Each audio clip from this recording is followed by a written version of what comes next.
Hi friends, welcome to our channel the Vedic college. और आज हम लोग पढ़ने वाले हैं क्लास 8 हिस्ट्री का चैप्टर नंबर 9। ठीक है। टॉपिक आप देख रहे हो, मेकिंग ऑफ नेशनल मूवमेंट 1870 से लेके 1947। अब देखो, अभी तक आपने क्या क्या पढ़ा है इस बुक में।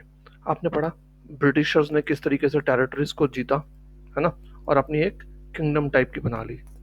फिर उन्होंने क्या क्या नए नए लॉज लेके आए, वो एडमिनिस्ट्रेटिव इंस्टीट्यूशंस नए नए उन्होंने स्टार्ट किए। पीजेंट्स और ट्राइबल्स की लाइफ कैसे चेंज हुई थी। फिर ब्रिटिशर्स ने क्या क्या एजुकेशनल चेंजेस लेके आए, है ना। वुमेन की कंडीशन पे भी हमने डिस्कशन किया इस बुक में। कास्ट सिस्टम पे भी हमने बहुत डिस्कशन किया। सोशल रिलीजियस रिफॉर्म क्या क्या हुए वो भी हमने एक चैप्टर में पढ़ा, है ना। 1857 का रिवोल्ट हमने पढ़ा। फिर हमने देखा decline of craft and growth of industry किस तरीके से हुई, है ना। तो हमने ये सारी चीज़ें पढ़ी। तो इससे क्या पता चलता है कि इंडियंस लगातार कहीं ना कहीं, जब से ब्रिटिशर्स पावर गेन करने की कोशिश कर रहे थे, तब से ही हम उनको अपोज करते आ रहे थे, है ना। लेकिन ये स्ट्रगल जो है 1870s के बाद से ना कुछ ज़्यादा स्पीड अप हो जाता है। ठीक है। और ऐसा तो था नहीं कि अंग्रेज अचानक छोड़ के चले गए, तो हमें बहुत सारे चीज़ें करनी पड़ी। ठीक है। और वो सारा का सारा इवेंट ना कहीं 1870 से लेकर 1947 के बीच में क्या क्या हुआ, वो सारी इवेंट्स आप इस चैप्टर में पढ़ोगे। तो ये चैप्टर बहुत लंबा चौड़ा है। हम इसको चैप्टर को 2-3 पार्ट में पढ़ेंगे ताकि आपको सारे का सारे इवेंट्स याद रहे, है ना, कहीं पे आप मिस ना करो। अब देखो, अब इंडियंस इतने सारे चेंजेस के साथ, इंडिया में क्या हो रहा था, पॉवर्टी बहुत हो रही थी, है ना। खाने को नहीं था। आपने देखा जो आर्टिजन लोग थे, उनका भी कहीं ना कहीं बिजनेस बंद होता जा रहा था, है ना। एग्रीकल्चर का तो बहुत ही बुरा हाल था। ठीक है। तो ये सब के सब कहीं ना कहीं क्वेश्चन खड़ा कर रहे थे कि हमें कुछ करना पड़ेगा। ठीक है। तो इसी के अंदर टॉपिक, अब हम नेक्स्ट टॉपिक पढ़ रहे हैं, इमरजेंस ऑफ नेशनलिज्म। तो जब आपने देखा कि ब्रिटिशर्स ने इंडिया में इंग्लिश एजुकेशन भी वो लेके आए, है ना। तो जब वो इंग्लिश एजुकेशन लेके आए और जो लोग पढ़े उस जमाने में इंग्लिश को, तो वो लोग बहुत सारे नए आइडियाज को एक्सपोज हुआ उनको, फ्रीडम का, लिबर्टी का, है ना। क्योंकि उस जमाने में आप देखो, अमेरिकन वॉर ऑफ इंडिपेंडेंस भी हो रहा था। ठीक है। इटली का यूनिफिकेशन भी हुआ, फ्रेंच रेवोल्यूशन भी हुआ 1789 का। तो वो लोग सब कुछ पढ़ रहे थे उन चीज़ों के बारे में। रशियन रेवोल्यूशन हुआ। तो उन लोगों ने देखा कहीं ना कहीं कि देखो, हम भी तो, हमारी भी तो एक कंट्री है ना। उनको एहसास हुआ ये इंडिया जो है जिसको कहते हो, ये किसके लिए है, ये यहाँ के लोगों के लिए ही तो है। अब लोग कौन है, चाहे वो किसी भी कास्ट के हों, कलर के हों, है ना, चाहे क्लास के हों या लैंग्वेज अलग हो या जेंडर अलग है, इससे कोई फर्क नहीं पड़ता। लेकिन ये देश हमारा है, सबको एहसास होने लग गया है ना। और इसमें जो रिसोर्सेज हैं वो सब के सब पे हमारा अधिकार है, ना कि इन ब्रिटिशर्स का, जो यहाँ पे रिसोर्सेज को भी यूज कर रहे हैं, साथ में हमारी लाइफ को भी कंट्रोल कर रहे हैं। ठीक।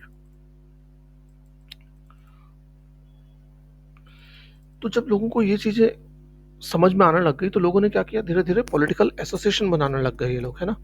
पॉलिटिकल एसोसिएशन 1850s के बाद बहुत सारी बनने को हमें लग जाती है, खास करके 1870s और 80s के बीच में काफ़ी सारी पॉलिटिकल एसोसिएशंस देखने को हमें मिलती है। इनमें से कुछ एक जो इम्पोर्टेंट वंस हैं वो है आपकी, देखो, पूना सार्वजनिक सभा, इंडियन एसोसिएशन, मद्रास महाजन सभा, बॉम्बे प्रेसिडेंसी एसोसिएशन और फाइनली इंडियन नेशनल कांग्रेस, है ना। अब देखो, इनके नाम में ही कहीं ना कहीं देखो क्या है। जैसे पूना सार्वजनिक सभा, तो नाम में ही है, for the people, for all the people. ठीक है। तो ये एसोसिएशंस का क्या था, भले ही ये अलग अलग जगह में थी, बॉम्बे में थी, पूना में थी, मद्रास में थी, लेकिन इनका गोल सिर्फ एक था, ऑल इंडिया का। ठीक है। सब हम एक हैं। ऐसा नहीं कि रीजनल का, कि हम अपने रीजन की बात करें, अपने ही सिर्फ बारे में सोचें, अपने रीजन के बारे में सोचें, नहीं, पूरा का पूरा पूरे इंडिया के बारे में बात करते थे ये, है ना। और इनका गोल क्या था, वो चाहते थे कि जो हम लोग जो हैं, हम सॉवरेन बने। सॉवरेन मतलब कि हम खुद को खुद से गवर्न करें, है ना, गवर्नमेंट हम बनाएं, हम ही गवर्न करें। बाहर वाले लोग हम पे हमें क्यों गवर्न करें, हमें क्यों ऑर्डर दें। ठीक है। वो वाली बात सॉवरेन।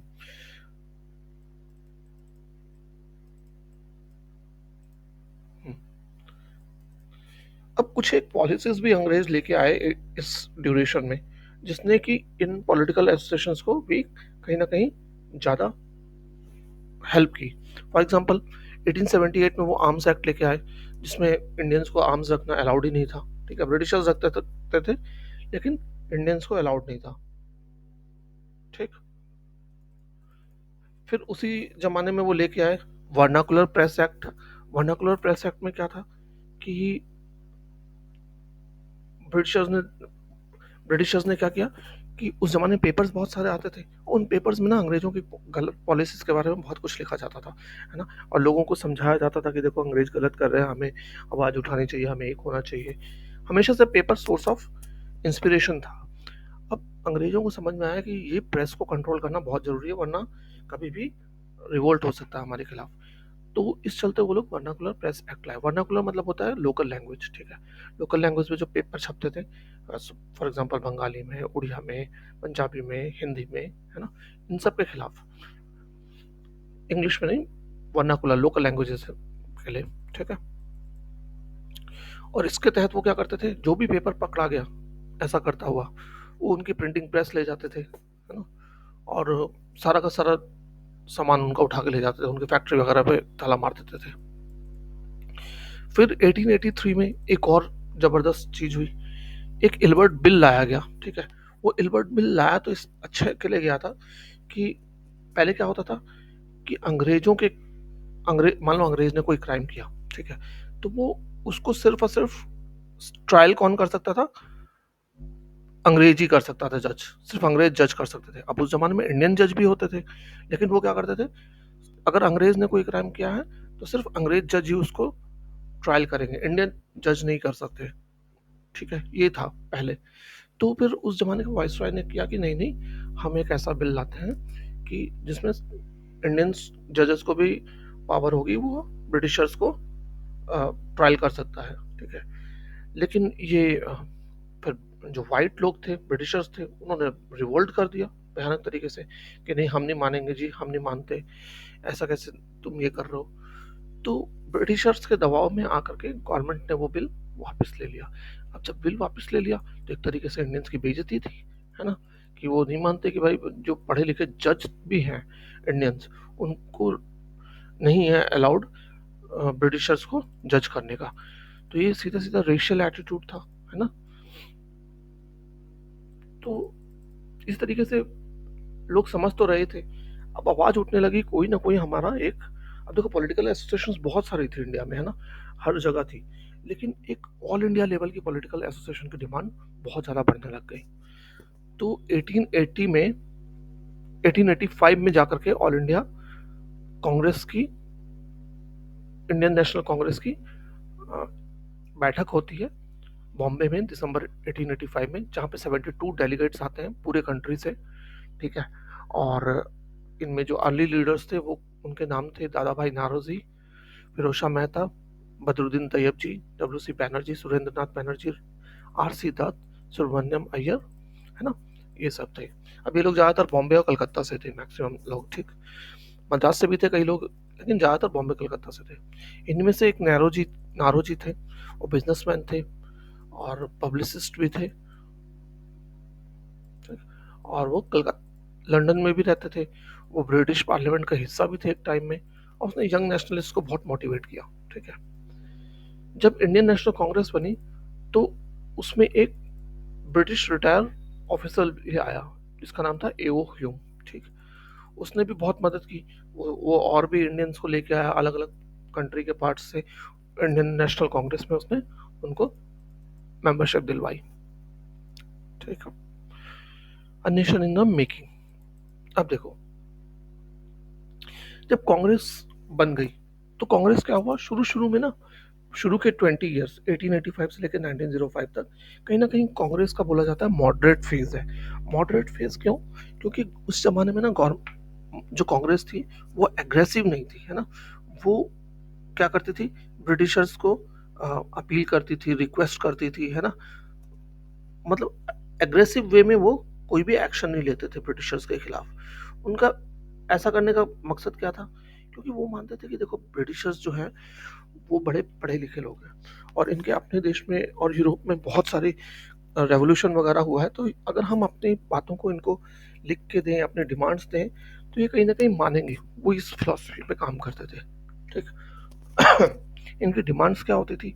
इनकी डिमांड मेजरली शुरू में थी कि आप हमें रिप्रेजेंटेशन दो गवर्नमेंट में, है ना, हमें गवर्नमेंट में जगह दो, और जो आपकी काउंसिल है उस काउंसिल में इंडियंस को भी जगह दो। ठीक है। साथ में गवर्नमेंट जॉब्स में भी इंडियंस को हायर पोजीशन भी दो। ठीक। फिर इन्हीं की वजह से क्या हुआ कि जो सिविल सर्विस एग्जाम पहले सिर्फ लंदन में होता था, अब बाद में फिर वो इंडिया में भी होने लग गया। ठीक है। और इनकी एक डिमांड बहुत ही हाई थी, बहुत ज़्यादा थी, कि आप जो है एडमिनिस्ट्रेशन में रेसिज्म कम करो, और जो हाई पोस्ट है जिस पे सिर्फ और सिर्फ वाइट ऑफिशियल्स हैं उसमें इंडियंस को भी जगह दो। अब ब्रिटिशर्स नहीं मानते थे ऐसा कि इंडियंस को हाई पोस्ट पे जगह दो। वो ऐसा मानते थे कि इंडियंस ना रिस्पॉन्सिबिलिटी लेने के काबिल ही नहीं है। ठीक। और और दूसरी तरफ जो कांग्रेस के लीडर्स थे, वो उनका मानना था कि देखो इनको इतनी सैलरी मिलती है कि ये सारा का सारा पैसा अपने घर भेज देते हैं, है ना। अगर ये जो पोस्ट पे अगर इंडियंस होंगे, तो जो देश का पैसा है हमारे इंडिया का, वो इंग्लैंड नहीं जाएगा, है ना, सैलरी के रूप में, वो इंडिया में ही रहेगा। ठीक। ऊपर से फिर इन्होंने दो चीज़ और मांगी। इन्होंने कहा कि जुडिशरी में भी रिफॉर्म करो आप उस ज़माने में एग्जीक्यूटिव जो होता था उसको जुडिशरी की भी पावर थी, है ना। जैसे फॉर एग्जांपल आपका जो दरोगा वगैरह होते थे वो बड़े ताकतवर थे, है ना, वो सजा वजा भी दे देते थे, जेल वेल भेज देते थे डायरेक्टली। उन्होंने कहा नहीं नहीं ऐसा मत करो आप, एकदम अलग करो एग्जीक्यूटिव से, और जुडिशरी को बिल्कुल अलग करो। जो आम एक्ट आपने इंडियंस पे लगाया है उसको भी रिपील करो। रिपील करो मतलब वापस लो। ठीक। और इंडियंस को फ्रीडम ऑफ स्पीच और एक्सप्रेशन दो, वर्नाकुलर प्रेस एक्ट जो आपने लगाया वो भी हटाओ। ठीक है। कुछ चीज़ें मांगों को मान लिए ब्रिटिशर्स ने इनके, लेकिन ज़्यादातर वो नहीं सुनते थे, सुनते ही नहीं थे, कुछ रिएक्शन ही नहीं देते थे इनकी बात को। ठीक है। फिर साथ में इन्होंने क्या किया, मॉडरेट फेज वालों ने, इन्होंने बहुत सारे इश्यूज भी उठाए। ठीक है। और इनका मकसद कहीं ना कहीं था कि जनता को बताया जाए ब्रिटिशर्स के बारे में, है ना, और ज़्यादा बताया जाए कि ब्रिटिशर्स कर क्या रहे हैं हमारे देश में, और उनको इकट्ठा किया जाए, है ना, पढ़ाया जाए, क्योंकि ज़्यादातर लोग उस ज़माने में अनपढ़ गंवार थे, है ना, तो उनको इंफॉर्मेशन पहुंचाई जाए। ठीक। ये भी मकसद था कांग्रेस का। तो उन्होंने बताया कि देखो ब्रिटिशर्स किस तरीके से हमें गरीब बना रहे हैं, है ना, और आए दिन सूखा पड़ जाता था, फेमिन आ जाता था। हम क्यों होता था? क्योंकि लैंड रेवेन्यू बहुत हाई मांगा जाता था, ब्रिटिशर्स बहुत हाई लैंड रेवेन्यू लेते थे। साथ में तेरा साथ में क्या करते थे वो लोग, जो प्रोड्यूस होता था, ठीक है ना, एग्रीकल्चर प्रोड्यूस, वो भी उठा करके यूरोप भेज देते थे। ठीक है, मैक्सिमम पार्ट। अभी उसके वजह से भी शॉर्टेज हो जाती थी यहाँ पे, फूड शॉर्टेज। ठीक।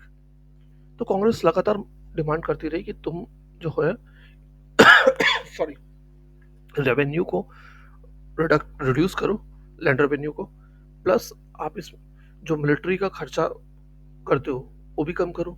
ठीक। आए दिन लड़ाइयाँ करते रहते हो वो कम करो, और इसके बदले में इरिगेशन में फंड ज़्यादा बढ़ाओ। ठीक है। उन्होंने और भी रेजोल्यूशंस पास किए कि साल टैक्स कम किया जाए, है ना, इंडियन लेबर्स जो विदेशों में काम करती है उनके साथ प्रॉपर ट्रीटमेंट हो, उनको एकदम कैसे स्लेव्स की तरह रखा जाता था, तो वो उस पर भी क्वेश्चन उठाते थे।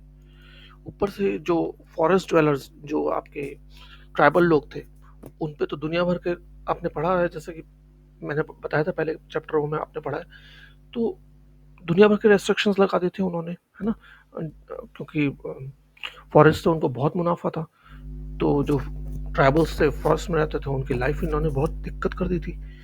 तो ये सारी बातें ये उठाते थे कांग्रेस वाले, है ना। अब आप देखो कांग्रेस वाले भले ही एलिट क्लास के लोग थे, पढ़े लिखे लोग थे, लेकिन वो पढ़े लिखे लोगों के मुद्दे के साथ साथ वो आम आदमी का मुद्दा भी उठाते थे, है ना।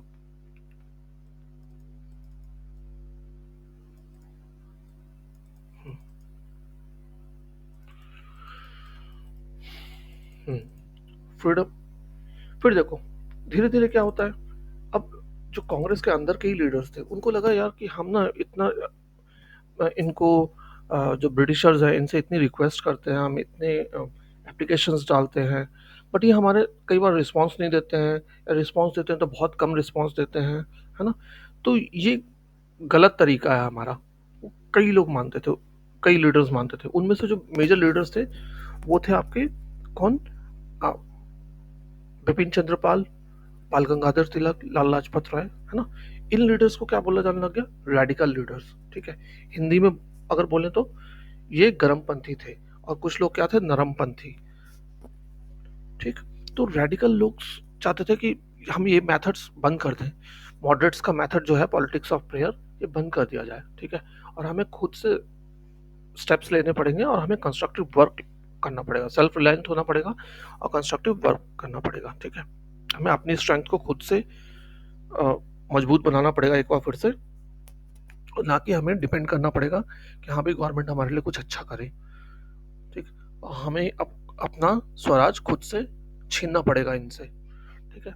रेडिकल लीडर्स का ये मानना था। तिलक ने तो ये स्लोगन भी दे दिया था कि freedom is my birth right and I shall have it, and I shall have it, ठीक है। ये तिलक का स्लोगन था। फिर 1905 में क्या होता है कि ब्रिटिशर्स से एक थोड़ी सी गलती होती है, ये मौका मिलता है कांग्रेस को चमकने का खूब ज्यादा। उस जमाने में वायसराय कौन था, कर्जन था। उसने अनाउंस किया कि हम बंगाल का पार्टीशन करेंगे। रीजन क्या दिया, उसने रीजन दिया कि भाई बंगाल बहुत बड़ा है, इसको गवर्न करने में बहुत मुश्किल आ रही है। उस जमाने का बंगाल में था आपका आज का बंगाल, वेस्ट बंगाल, ईस्ट बंगाल मतलब बांग्लादेश, प्लस आपका उड़ीसा का कुछ पार्ट, और पूरा बिहार, ठीक है। इतना बड़ा बंगाल होता था। तो उन्होंने ये रीजन दिया, लेकिन रीजन ये था नहीं एक्चुअली में। रीजन ये था कि अब देखो कलकत्ता इनकी कैपिटल होती थी, तो उस जमाने में वहाँ पे बहुत ज़्यादा इंटेलेक्चुअल्स पढ़े लिखे थे, और बंगाली जो लोग थे वो लोग बहुत ज़्यादा आवाज़ उठा रहे थे ब्रिटिशर्स के खिलाफ, है ना। बहुत जागरूक लोग थे, उन्होंने खूब आवाज़ उठाई ब्रिटिशर्स के खिलाफ। वो समझ गए थे कि ब्रिटिशर्स हमारा अच्छा नहीं कर रहे हैं, हमारा बुरा कर रहे हैं। तो अंग्रेज चाहते थे कि इनमें ना रिलीजन के बेस पे कहीं ना कहीं फूट डालो। तो जो ईस्ट बंगाल था, जो आज का बांग्लादेश बन गया, वहाँ पे मुस्लिम पॉपुलेशन ज़्यादा थी as compare to West Bengal, है ना, जो आज का बंगाल है। तो उन्होंने इसी मकसद से उनको तोड़ने की कोशिश की, ठीक है, और ऑर्डर निकाल दिया। लेकिन लोग समझ गए इस बात को, और लोगों ने जबरदस्त प्रदर्शन किया इसके खिलाफ, ठीक है। सबके सब एक हो गए, ठीक है। इवन मॉडरेट्स और रेडिकल्स भी इस चीज को एक हो गए। कांग्रेस के अंदर दो दो पार्ट फैक्शन हो गए थे ना, एक थे मॉडरेट लोग, एक थे रेडिकल लोग। लेकिन मॉडरेट्स और रेडिकल्स दोनों इस चीज का अपोज कर रहे थे कि ये नहीं होना चाहिए, ठीक। बहुत लार्ज पब्लिक मीटिंग्स होने लगी, डेमोन्स्ट्रेशन होने लग गया कि आप इसको बंद करो। नए नए मेथड्स निकाले जाने लग गए ब्रिटिशर्स के खिलाफ करने के लिए। इसी में एक जो उन्होंने मेथड डेवलप किया वो था स्वदेशी मेथड, ठीक है।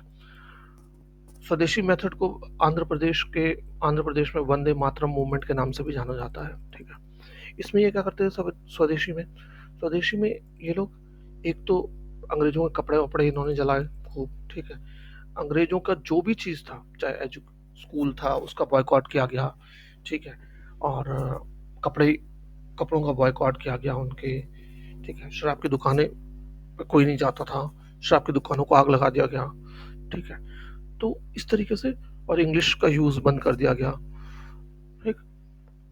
स्वदेशी को ज्यादा प्रेफरेंस देने लग गए, स्वदेशी एंटरप्राइजेस। आप देखो स्वदेशी भी तो कपड़ा वपड़ा बनाते थे ना, तो विदेशी कपड़े भले ही सस्ते मिलते थे, लेकिन उन्होंने क्या किया कि नहीं, जो इंडियन मैन्युफैक्चरर्स हैं उनसे ही लो, ठीक है। स्कूल जो है वो ब्रिटिशर्स के स्कूल ना जा करके नेशनल एजुकेशन का एक पूरा सिस्टम डेवलप किया गया, वहां जाने लगे, नेशनल स्कूल्स में लोग जाने लग गए, ठीक है। तो इस तरीके से पूरा का पूरा नया मेथड अडॉप्ट कर लिया गया। लेकिन यहाँ पे ना मॉडरेट्स और रेडिकल्स के बीच में सोच अलग हो गई। अब मॉडरेट्स नहीं चाहते थे कि इतना वायलेंस हो, ठीक है। और लोगों को कहीं ना कहीं वो सोचते थे कि ब्रिटिशर्स बहुत पावरफुल हैं, वो इन चीज़ों को दबा देंगे और वो एक्सक्यूज निकाल लेंगे। तो उनका कहना था, और रिलेशन खराब हो जाएगा कांग्रेस के साथ। तो उन्होंने कहा कि तुम मत करो ऐसा, लेकिन रेडिकल्स जो थे वो बड़ा फेवर कर रहे थे ये सारे मेथड्स का। वो कहते कि वो हम इनके हमेशा गुलामी नहीं कर सकते कि हम इनको अपील करते रहें, रिक्वेस्ट करते रहें, हमें इन पे दबाव बनाना पड़ेगा, तब ये डर के मारे हमें हमारा स्वराज देंगे। रेडिकल्स का ऐसा मानना था, ठीक है। ऑन द अदर हैंड हुआ क्या, जो ब्रिटिशर्स चाहते थे कहीं ना कहीं वही चीज हुई। कुछ एक ग्रुप ऑफ मुस्लिम लैंडलॉर्ड और नवाब्स ने मिलकर के क्या किया, ऑल इंडिया मुस्लिम लीग बना दी ढाका में 1906 में ही, ठीक है। 1905 में सेपरेशन हुआ और 1906 में इन लोगों ने अपनी मुस्लिम लीग भी बना ली, ऑल इंडिया मुस्लिम लीग। और ये लीग सपोर्ट करने लग गई पार्टीशन ऑफ बंगाल को भी, ठीक है। क्यों करने लग गई ऐसा, क्योंकि अंग्रेजों ने कहीं ना कहीं इनको बोल दिया था कि हम तुमको सेपरेट इलेक्टोरेट देंगे। सेपरेट इलेक्टोरेट का मतलब क्या है कि आपको जो इलेक्शन होगा उसमें मुस्लिम्स के लिए अलग रिजर्वेशन होगा, ठीक है। रिजर्वेशन मतलब सीट्स रिजर्व होगी, जैसे आप ट्रेन में जाते हो आपके लिए सीट रिजर्व होती है, उस पर कोई नहीं बैठ सकता ना। या रिजर्वेशन आज भी होता है एग्जाम वगैरह में, आप देखो कॉम्पिटेटिव एग्जाम्स वगैरह में रिजर्वेशन होता है 20%, 25%, ऐसा करके हर कैटेगरी के लिए अलग अलग, एससी के लिए अलग, एसटी के लिए अलग, ओबीसी के लिए अलग, जनरल के लिए अलग, है ना, सबका रिजर्वेशन होता है। तो उसी तरीके से उन्होंने इलेक्शन में भी रिजर्व कर दिया कि फॉर एग्जांपल 100 वोट्स हैं, मैं सिर्फ एग्जांपल दे रहा हूँ, ये फिगर सही नहीं है। फॉर एग्जांपल 100 वोट्स पे 100 जगह पे इलेक्शन होने हैं, उनमें से मान लो 30 वोट्स मुस्लिम्स के रहेंगे। उन्होंने ऐसे करके कर दिया, ठीक है, अंग्रेजों ने। और वही डिमांड कर रहे थे ये लोग भी, मुस्लिम लीग भी, ठीक। अब देखो कहीं ना कहीं कांग्रेस और उनमें अब मतभेद तो होगा ही होगा, है ना, कि क्योंकि ये लोग बिल्कुल ही अलग चीज पे निकल पड़े। अब बाद में जो गवर्नमेंट ऑफ इंडिया थी, है ना, ब्रिटिश गवर्नमेंट, उन्होंने ऑल इंडिया मुस्लिम लीग की ये डिमांड को मान भी लिया और उनको सेपरेट इलेक्टोरेट दे भी दिया, ठीक। 1909 के गवर्नमेंट ऑफ इंडिया एक्ट के थ्रू, ठीक। अब क्या हुआ, उससे पहले थोड़ा सा अब देख लो क्या हुआ कि 1907 में, 1905 में क्या हुआ था आपका स्वदेशी मूवमेंट, 1906 में ऑल इंडिया मुस्लिम लीग बनती ढाका में, 1907 में क्या हुआ, क्योंकि अभी चल ही रहा था अभी आपका वो स्वदेशी मूवमेंट, और कांग्रेस के अंदर ही कहीं ना कहीं आपका क्या था, मतभेद था, है ना। मतभेद मतलब लड़ाई थी कि मॉडरेट्स चाहते थे कि ये सब मेथड्स बंद कर दो वायलेंस वाले, और रेडिकल्स बिल्कुल अड़े हुए थे कि नहीं हम बिल्कुल बंद नहीं करेंगे, गवर्नमेंट पे अच्छा दबाव बन रहा है, गवर्नमेंट दब रही है, हम इसको और इंटेंसिफाई करेंगे।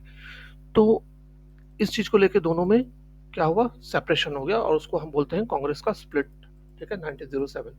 ये कहाँ पे हुआ, सूरत में ये चल रही थी आपकी मीटिंग, वहां पे हुआ था, ठीक है।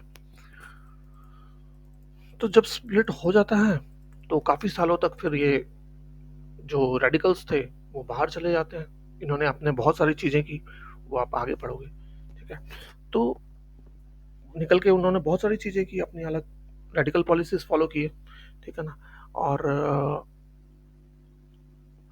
मॉडरेट्स में कौन थे, लाल बाल पाल लोग थे, है ना, तिलक वगैरह थे। तो इन लोगों ने अपना एग्रेसिव पॉलिसी अंग्रेजों के खिलाफ मेंटेन की, ठीक। लेकिन फिर 1915 में धीरे धीरे इनकी वापसी होती है, रेडिकल्स की कांग्रेस में वापसी हो जाती है, ठीक है। उसी के अगले साल 1916 में कांग्रेस और मुस्लिम लीग का भी बीच में पैक्ट साइन हो जाता है, दोनों में दोस्ती हो जाती है, और वो लोग कहते हैं कि साथ में काम करेंगे for representative government in the country, ठीक है। तो मैं चैप्टर को अभी फिलहाल यहीं पे रोकता हूँ। आप देख रहे हो कितने सारे आपके इवेंट्स हैं और एक क्रोनोलॉजी में चल रहा है ना, तो आप इसको आराम से पढ़ो, धीरे धीरे पढ़ो, एक चीज़ को 2 से 4 बार पढ़ो, ऐसा पढ़ो कि कभी लाइफ में भूलो नहीं, ठीक, हमेशा के लिए आपको याद रहे क्रोनोलॉजी, क्योंकि ये अब से लेकर के आपके पूरी लाइफ काम आएगा, ठीक है। जब तक आप जॉब वॉब लेकर के अपने सेटल नहीं हो जाते हो तब तक ये चीज़ काम आएगी आपके, ठीक है। और ये चीज़ हर किसी को याद नहीं रहती है, बहुत ही इंपॉर्टेंट है, ठीक है। अगर आप इस चैप्टर पे कमांड कर लेते हो तो आप समझो कि मॉडर्न हिस्ट्री में आपकी अच्छी कमांड हो जाएगी, ठीक। तो मिलते हैं आपको अगले वीडियो में। Thanks for watching. जय हिंद।